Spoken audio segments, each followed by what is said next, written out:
하나님 아버지와 우리 주 예수 그리스도로부터 오는 은혜와 평강이 이 자리에 계신 여러분과 함께 하시길 주님의 이름으로 축원합니다. 성전이 무너질 것이다. 오늘 구약 그리고 복음서 본문에서 들리는 동일한 심판의 메시지입니다. 예루살렘에 들어오신 예수님이 가장 먼저 찾으신 곳은 유대인들이 하나님의 집이라고 부르는 예루살렘 성전이었죠. 그리고 그곳에 들어가서 예수님께서는 피를 토하듯이 긴 말씀을 이어가셨습니다. 그것이 바로 마태복음 21장부터 23장까지 이어진 말씀입니다.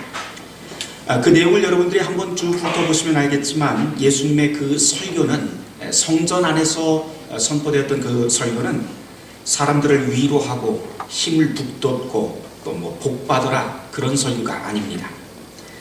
아주 듣기 불편한 말씀이고 차라리 독설에 가깝습니다. 그렇게 예수님께서 독설을 퍼부으시고 성전 문 밖으로 나오시고 계시죠. 마태복음 24장 1절 말씀이 그래서 이렇게 시작합니다. 예수께서 성전에서 나와서 가실 때 제자들이 성전 건물들을 가리켜 보이려고 나오니, 이렇게 되어 있습니다. 제자들이 예수님께 성전을 보이려고 나왔다라고 했는데요, 도대체 무엇을 보여주려고 했을까요? 지금은 이 성전의 모습을 확인할 수가 없습니다. 다만 역사의 기록을 통해서 보건대 예수님 당시에 이미 50년 동안 건축 중이던 성전이 예수님의 눈앞에 있었고 그 안에서 설교를 하셨죠. 이 성전을 사람들이 헤롯의 성전이라고 불렀다는 것을 고려해 보면 50년 동안 지었고 이 규모가 상상을 초월하는 규모였을 것으로 틀림없습니다. 이런 곳에 들어가 독설을 퍼붓고 나온 예수님을 제자들이 돌려세웁니다. 그리고는 저 엄청난 규모의 성전을 좀 보라고 그렇게 예수님을 붙잡아 세웁니다. 제가 만일 예수님을 돌려세운 이 제자 중에 하나였다면 아마 이런 마음이었을 것 같아요. 예수님, 아무리 우리가 이렇게 개혁 그리고 비판의 목소리를 높인다 해도 아무 소용없습니다. 그저 바위의 계란치기입니다. 저 건물 한번 보십시오. 돈과 탐욕이 신앙이라고 하는 이름과 결합하여 세워진 것이 바로 저 웅장한 건물인데 예수님 혼자, 그리고 우리끼리 뭘 한다고 해서 무엇이 바뀌겠습니까? 이런 제자들에게 예수님이 즉각 이렇게 말씀을 하시죠. 내가 진실로 너희에게 이르노니 돌 하나도 남지 않고 다 무너뜨려지리라. 예수님의 이 예언은 실제로 서기 70년에 이루어집니다. 이 참담한 역사, 성전이 무너진 역사를 유대 역사가인 요세푸스라고 하는 사람이 아주 생생하게 증언을 하고 있는데 그 내용을 제가 잠깐 읽어드리도록 하겠습니다. 주후 70년에 로마의 티투스 장군이 이끄는 군대는 예루살렘을 함락하기 위해서 토성을 주위에 쌓아 완전히 포위했다. 예루살렘 성은 최악의 기아 상태가 지속되었고 시간이 지나면서 성에서 몰래 나오는 유대인들이 생겼다. 그런데 도망친 유대인들의 배설물에서 금과 보석이 발견되었고 이웃 국가인 시리아와 아라비아인들은 도망가다가 붙잡힌 유대인들의 배를 가르고 창자를 뒤져서 금화를 찾아내었다. 이 소문은 삽시간에 예루살렘을 포위했던 로마군에게 전달되었다. 로마 군대는 이 소식을 듣자마자 포로로 잡고 있었던 유대인 2,000명의 배를 산채로 갈라 창자를 끄집어냈다. 도성 밖에서 이런 참혹한 사건이 발생하자 도성 안에 있던 2만 명의 유대인들은 예루살렘 성전에 모여 죽기를 각오하고 제사를 드리기 시작했다. 그러나 때는 이미 늦었다. 이런 형식적인 제사도 이제 소용이 없게 된 것은 도성을 포위한 로마 군대가 성벽을 넘어 주후 20년 8월 20일 최후의 공격을 감행했기 때문이다. 로마 군대는 성전을 불태우고 금화를 삼킨 제사장들의 배를 갈라 금을 찾아내었고 불길에 녹아내린 금부치들이 성전 기둥과 돌 사이에 스며들었다. 티투스 장군은 성 안의 모든 기둥과 돌들을 깡그리 파헤쳐 불에 녹아들어간 금화와 보석을 찾으라고 군대에게 명령했다. 지금 방금 제가 읽어드린 이 대목은요, 역사가 요세푸스가 그 당시 사건을 기록한 내용입니다. 로마군은 도성 전체를 초토화시키지만 단 한 곳은 남겨놓게 되죠. 그것이 바로 그 유명한 통곡의 벽이라고 하는 예루살렘의 성벽입니다. 이것이 예루살렘의 지금 관광지가 되어 있습니다. 이 당시에 벽을 남겨둔 이유는 다시 한번 로마에 대항해서 까불면 이렇게 된다라고 하는 것을 온 천하에 알리기 위함이었다고 합니다. 어찌되었건 이렇게 참담한 모습으로 예루살렘은 함락되었고 성전은 예수님의 40년 전 예언 그대로 돌 하나도 남김없이 무너지게 됩니다. 예루살렘 성의 종말이죠. 성전이 무너져야 되는 이유, 사실은 오늘 구약과 우리가 신약을 같이 읽었지만 그 이유는 동일합니다. 울음소리와 난리의 소리가 세상 저 너머로부터 들려오지만 성전 그 안에서는 거짓 선지자들이 나타나서 하나님의 백성을 미혹하고 하나님의 뜻을 올바로 전하지 않았기 때문이죠. 예수님은 그래서 마태복음 24장에서 이런 종말의 징조를 세세히 가르치면서 성전이 돌 하나도 남김없이 무너지게 될 것이라고 예언합니다. 예루살렘 도성이 함락되고 성전이 무너진다라고 하는 것은 유대인들에게는 하나님이 거하시는 거룩한 도성, 하나님의 집이 무너졌다고 하는 뜻입니다. 이제 더 이상 유대인들에게는 하나님은 이들과 함께 하지 않는다는 그 충격적인 의미로 성전이 무너진다고 하는 그 의미를 충격적으로 받아들이게 됩니다. 오늘 본문을 이해하기 위해서 두 가지를 좀 구분해서 생각을 해보려고 해요. 첫 번째는 누가 성전을 무너뜨렸는가 하는 것입니다. 그리고 두 번째는 왜 성전이 무너뜨려졌는가라고 하는 겁니다. 누가 성전을 무너뜨립니까? 역사가들의 눈을 보면 당연히 로마 군대의 소행이죠. 그러나 역사를 움직이는 하나님의 눈으로 보자면 사실 성전을 무너뜨린 것은 하나님 자신이라고 할 만합니다. 왜요? 왜 하나님은 이 성전을 무너뜨렸을까요?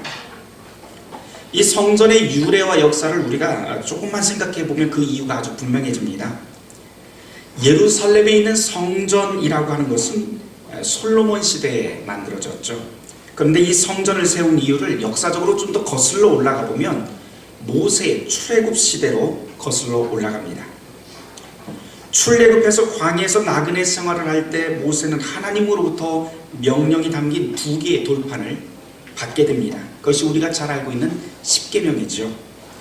모세와 그의 백성들이 이 십계명을 법궤에 넣고 성막을 만들어서 야영을 하고 광야에서 야영을 하고 가나안 땅까지 계속해서 그 법궤를 들고 입성하게 됩니다. 이 하나님의 말씀이라고 하는 십계명 두 돌판은 성막이라고 하는 천막 안에 있었고요. 그 천막은 바로 유대인들의 생각에 이곳이야말로 하나님이 거하시는 장소라고 생각하게 됩니다. 그 후로 이스라엘 백성들은 어디를 가든지 그리고 어떤 외적을 만나든지 하나님이 앞장서기만 하면, 하나님과 함께 하기만 하면 반드시 이긴다라고 하는 좋은 신앙을 갖게 됩니다. 그리고 이스라엘의 진정한 왕은 사람이 아니라 바로 하나님이다 라고 하는 그 신앙이 이 성막을 중심으로 해서 생기게 되죠.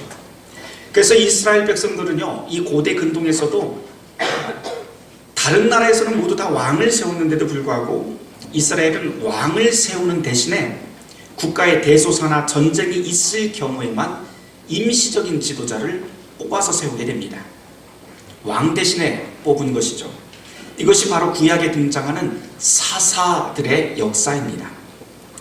그런데 우리의 영원한 왕은 하나님밖에 없다라고 하는 그 신앙이 점점 금이 가기 시작합니다. 이제 백성들은 이방 족속과 마찬가지로 똑같이 왕을 요구하게 되었고 왕을 세우면 우리나라가 부강해질 것이라고 생각하게 됩니다. 그래서 세운 첫 번째 왕이 사울이고 그 후에 다윗, 그 다음이 솔로몬이죠. 성경을 보면 사울이 죽고 그 자리를 다윗이 차지하면서 다윗이 성전 건축을 위해서 기도합니다. 그런데 하나님은 그 일을 다윗이 아니라 그 아들인 솔로몬에게 맡기게 됩니다. 그동안 움직이던 하나님의 집, 백성과 함께 광야에서부터 계속해서 함께 움직이던 그 성막, 하나님의 집이 이제는 예루살렘이라고 하는 그 땅에 딱 고정되게 자리를 잡고 화려한 모습으로 꾸며지게 됩니다. 다시 말해서 움직이던 하나님의 집이 움직이지 않는 곳에 자리를 받게 되는 것이죠.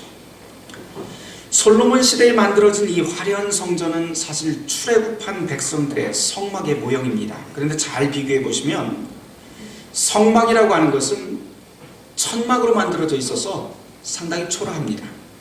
그러나 예루살렘 성전은 아주 화려합니다. 겉모습도 차이가 나지만 본질로 들어가면 더 큰 차이가 있죠. 성막은 백성과 함께 움직이는 성전입니다. 그런데 예루살렘 성전은 움직이지 않는 성전입니다. 다른 말로 하면 이제껏 하나님은 광야 생활을 하던 이 떠돌이들과 함께 동행하던 하나님이셨는데 이제 건축물에 갇혀서 움직이지 못하는 하나님이 되고 맙니다. 더 큰 문제는 유대인들이 이 성전의 본질을 새카맣게 잊기 시작했다는 데 있습니다.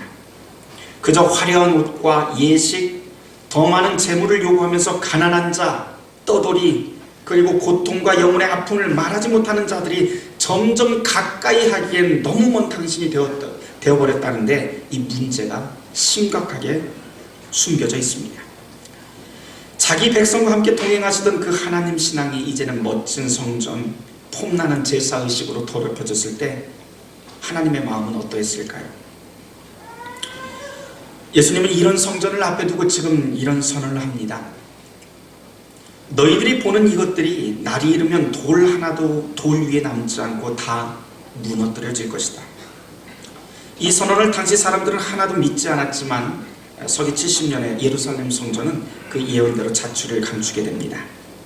다른 말로 하면 하나님은 당신의 아들을 통해서 부패한 성전 그리고 부패한 예루살렘 도성을 심판으로 멸하시는 것이죠. 저는 이 구절을 묵상하면서 이것은 예수님의 종교개혁이다 라고 생각이 들었습니다. 올해 우리는 한 해 동안 종교개혁 500주년이라고 하는 그 해를 맞았지요. 종교개혁이라고 하는 것을 아주 쉽게 설명을 하면 본질로 돌아가자고 하는 운동입니다. 16세기 루터의 종교개혁은 교회의 본질로 돌아서자라고 하는 것이었고 예수님의 종교개혁도 역시 출애굽의 신앙, 하나님이 우리와 항상 함께 하신다고 하는 그 성막의 신앙으로 돌아가자는 것입니다. 둘 다 종교개혁, 다시 말해서 일맥상통한 메시지가 숨겨 있습니다. 우리 모두 본질로 돌아가야 됩니다. 본질로 돌아가기 위해서 이 자리에 나와 있는 저와 여러분 모두가 다 오늘 우리가 교회에 나와 있지만 교회에 나오는 이유, 내가 교회에 나온 이유를 다시 한번 점검해야 됩니다. 여러분은 왜 교회에 나오십니까? 라고 물으면 10 중 9은 은혜 받기 위해서 교회에 나옵니다 라고 답을 합니다. 그런데 그 은혜 받아서 뭐 하려고 하십니까? 라고 물어보면 다들 그냥 적당히 얼버무려 버립니다. 보약을 꾸준히 드시는 분이 있습니다. 왜 보약을 드시냐고 물었더니 몸 좋아지려고 한다고 답하세요. 몸 좋아서 뭐에 쓰시려고 다시 물으면 여가생활도 즐기고 등산도 하고 등등 여러 가지 답들이 줄줄이 나옵니다. 그런데 교회 다니면서 은혜 받아서 뭐에 쓰려고 하냐고 물어보면 대부분 그저 궁색한 답변이 돌아옵니다. 교회가 어떤 곳인지, 은혜 받은 성도는 어떻게 살아야 되는지 어쩌면 도무지 우리는 고민과 답변 없이 그냥 반복적으로 다니고 있는지도 모르겠습니다. 그러니 교회에서 열심히 기도하고 말씀 듣고 찬양하고 그리고 성령 충만했다고는 하는데 세상에 나가서 자꾸 엉뚱한 짓만 하는 기독교인들이 많습니다. 지난 10월 달에 우리가 도남동에 있는 상지 피정의 집에서 전교인 수련을 했죠. 근데 제가 이제 전교인 수련을 위해서 그날 저녁에 이제 목적지를 향해서 차 몰고 가는데 우리 목적지가 코앞인 골목에 현수막이 하나 걸려 있더라고요. 근데 그 현수막에 뭐라고 써져 있냐면 조용한 동네에 교회가 웬 말이냐, 교회 입주를 반대하는 동주민 대표 이렇게 써 있었습니다. 참 씁쓸하더라고요. 일반인들이 교회를 이제는 혐오시설로 분류하고 있는 현수막을 보고 참 가슴이 아팠습니다. 하지만 이것이 사실 우리의 자화상입니다.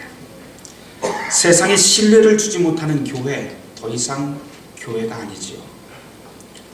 그럼 교회의 본질은 무엇일까요? 우리 루터교의 신앙고백서인 아우스부르크 신조 제7조에는 교회란 이렇다라고 하면서 가르칩니다. 교회란 복음이 순수하게 선포되고 성례전이 거룩하게 집행되는 거룩한 신자들의 공동체. 이 말 굉장히 어려운 것 같지만 아주 간단히 줄이면 이렇습니다. 교회는 건물 아니다 라고 하는 말입니다. 건물이 아니고 사람이다 라고 하는 것이죠. 그리고 이와 같은 사람의 모임 한가운데 하나님께서 주신 순수한 복음의 말씀과 성례전이 있고 그에 대한 응답으로 우리는 감사와 찬송과 기도를 드립니다. 이것을 우리는 예배라고 부르지요. 예배를 통해서 우리는 하늘에서부터 오는 거룩한 힘을 받게 됩니다. 하나님은 모든 날을 거룩하고 귀하게 만드셨어요. 그럼에도 불구하고 우리가 주일에 이 공동 예배로 모이는 것은 일주일간 우리에게 주어진 삶의 자리에서 열심히 살다가 힘을 다 소진한 사람들에게 새 힘을 주는 날이기 때문입니다. 하나님은 교회의 예배를 통해서 우리에게 쉼과 그리고 힘을 주십니다. 그런데 간혹 주일 하루에 모든 것을 소진하고 탈진시키려고 그렇게 교회를 나가는 분들도 있는 것 같습니다. 아니요, 그렇지 않습니다. 그 반대로 주일이라고 하는 것은 바로 탈진한 우리를 불러서 초대하고 안식과 새 힘을 주기 위해서 환대하며 초대하는 날이 바로 오늘입니다. 우리에게 주시는 이 새 힘의 목적, 그것은 우리가 주일이라고 하는 하루에 있지 않고 한 걸음 더 나아가죠. 바로 6일 동안 다시 살아갈 일상을 위해서 바로 오늘이 존재합니다. 우리 일상을 살아가기 위한 힘을 주시는 것이 바로 오늘이죠. 말씀과 성례전 은혜를 부어주시면 우리는 그것을 받고 기쁜 마음으로 살게 됩니다. 우리는 그 상태를 바로 성령 충만하다라고 그렇게 말을 합니다. 주님이 주시는 이 성령 충만의 기운은 죄인을 창조 때 그 모습 그대로, 첫 아담의 모습대로 참 사람됨의 모습을 회복하게 하고 기운을 회복하게 해서 우리를 일상으로 나가게 만듭니다. 사람됨을 회복하는 것이 성령 충만입니다. 그래서 성령 충만한 사람은요, 신비한 능력을 행하는 사람이 아니라 창조 때 아담처럼 하나님의 마음이 무엇인지 밝히 알고 사람의 마음이, 이웃의 마음이 무엇인지 진실되게 공감할 줄 아는 사람이 바로 성령 충만한 사람입니다. 우는 사람이 있으면 함께 울 줄도 알고 기쁘면 함께 큼지막한 웃음을 터뜨릴 줄 아는 사람이 참 사람됨을 회복한 사람이고 성령 충만한 사람입니다. 여기에 덧붙여서 참 사람이라고 하는 것은 불의를 보면 화내고 그리고 개길 줄도 알아야 됩니다. 그것이 바로 우리가 저항이라고 하는 뜻의 프로테스탄트 정신입니다. 그것이 바로 우리 개신교인의 정체입니다. 참 사람이 많은 곳은 사랑이 가득합니다. 그리고 서로가 서로에 대한 신뢰가 두터울 수밖에 없습니다. 이웃의 고통을 나의 고통으로 받아들이고 이웃의 기쁨을 나의 기쁨으로 여기기 때문에 누구든지 신뢰할 만합니다. 이런 곳이라면 누구라도 박수칠만 하지요. 교회라고 하는 것은 바로 그런 하나님의 나라를 보여주는 표지입니다. 하나님이 우리와 항상 함께 하신다고 하는 이 기쁜 소식, 그리고 이 약속을 신실하게 지켜나가시는 곳이 바로 교회이고 성전입니다. 하나님은 우리를 그런 교회로, 그런 교회 공동체로 불러서 저와 여러분에게 세상을 능히 이기고도 넉넉히 남는 힘을 주시려고 부르셨습니다. 자, 오늘 이 설교를 준비하면서 오늘 본문인 이 마태복음을 읽으면서 처음에 이 마태복음을 들고 읽고 그리고 들었던 그 독자들과 청중들을 한번 생각해 보았습니다. 이 마태복음이 기록된 연대는 사실 명확하게 알 수는 없지만 분명한 것은 예루살렘 성전이 무너진 서기 70년 어간인 것은 분명합니다. 유대인들에게 하나님의 집이 성전이 무너져 버렸을 때 유대인들은 아마 하늘이 꺼지는 경험을 했을 것 같아요. 그런데 마태복음서 기자는 이 사건을 두고 마태복음을 그들에게 들려주면서 성전이 무너진 것이 끝이 아니다 라고 전합니다. 게다가 마태복음 24장 8절 말씀을 보면 어떤 구절이 나오냐면 성전이 무너진 것이 끝이 아니고 이 모든 것은 재난의 시작이다 라고 하는 말을 또 써놓습니다. 성전 무너진 것도 기가 막힌데 그것이 끝이 아니고 재난의 시작이다. 그런데 이 마태복음 24장 8절 말씀 이 구절이 참 기가 막힌 구절입니다. 우리가 한글 성경으로만 읽으면 재난이 계속된다고 하는 그런 의미로 다가오기 때문에 무척 절망스러운 구절인데요. 맞은데 또 맞아야 되나? 그런 생각까지 듭니다. 하지만 이 구절에 쓰여있는 재난이라고 하는 이 단어는 원어로는 산통입니다. 아이를 낳기 전에 주기적으로 산통이 찾아오죠. 견디기 힘든 산통이 계속해서 주기적으로 찾아옵니다. 근데 이 산통의 끝은 무엇이에요? 바로 아이를 낳는 기쁨이죠. 예수님은 이 마태복음서 기자를 통해서 바로 이 복음을 우리에게 전합니다. 복음서 기자는 지금 절망에 빠져있는 최초의 청중들에게 이 소망을 전합니다. 이 최초의 메아리, 이 복음의 소망이 바로 이 메아리로 이어지는 모든 세대의 그리스도인들에게 계속해서 울립니다. 우리도 신앙생활하면서 아이를 낳는 산통처럼 아픈 시련을 맞게 될 때가 있습니다. 견디기 힘들고 그만했으면 좋겠다라고 하는 그런 아픔이 우리에게 찾아옵니다. 그러나 그 산통은 또한 이 어려운 시기를 살아내고 마지막까지 견디라고 하는 하나님의 요청이기도 합니다. 때로는 성전이 무너지는 것처럼 내가 가장 소중히 여기던 것이 파괴되는 그런 모습을 우리는 보게 될 수도 있습니다. 그러나 바로 그때 예수님을 붙잡기를 바랍니다. 그때 예수님께서는 저와 당신에게 이렇게 말씀하실 것입니다. 하나님이 만들어 나가는 새 시대의 산통을 안고 살라고, 그리고 때가 되면 하나님의 이 새 세상이 우리 가운데서 탄생하게 될 것을 믿으라고 말입니다. 주님은 그렇게 우리를 신앙의 자리로 초대하고 힘을 주십니다. 주님은 언제나 변함없이 우리와 함께 하십니다. 그래서 저에게는 오늘 이 복음서의 말씀, 어쩌면 성전이 무너진다라고 하는 이 말씀, 비극적인 말씀이지만 저에게는 성전이 무너지는 절망이라도 너와 항상 함께 하겠다라고 하는 복음의 말씀으로 들립니다.